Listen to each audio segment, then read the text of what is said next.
অন্তরা, কি হয়েছে? শোনো শোনো শোনো শোনো, বলছি এটা মিষ্টি আছে, যাও তোমার জন্য পেটুর জন্য আমি এনেছি।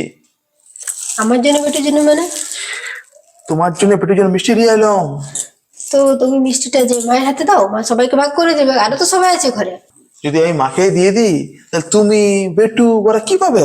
তোমার বেটু যেটা পাবে সেটা হলো সংস্কার, আর সেটা হচ্ছে সব থেকে দামি। মিষ্টিটা একটু কমই পাবে, ভাগ জানি আমি সবাইকে ভাগ করলে একটু কম হয়, কিন্তু কম পাবে, কিন্তু সংস্কার পাবে।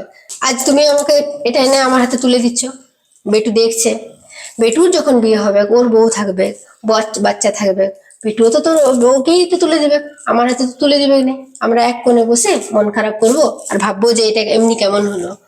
এখন যদি আমরা এখন থেকে যদি আমার বেটুকে যদি এইভাবে তৈরি করি, তাহলে পরবর্তী সময় আমাদেরকে এই কষ্টটা পেতে হবে না, ঠিক কিনা বলো?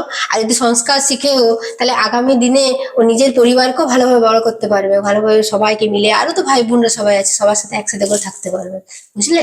তাই এটা কি বলো তো, তুমি তোমার মাকেই দাও, মাকে দিলে মা সবাইকে ভাগ করে দেবে, এই ভাগ করাটা যখন ও শিখে যাবে, তখন আর আমাদের কোনো চিন্তা থাকবে না, সবাই ভাগ করে খাবে। আর বেটু যা দেখছে তাই শিখছে, তাহলে আমাদেরকে প্রতিটা জিনিস কিন্তু লক্ষ্য রাখতে হবে যে আমরা বেটুকে কি শিক্ষা দেবো। ঠিক আছে, দিয়ে আসছি। যাও।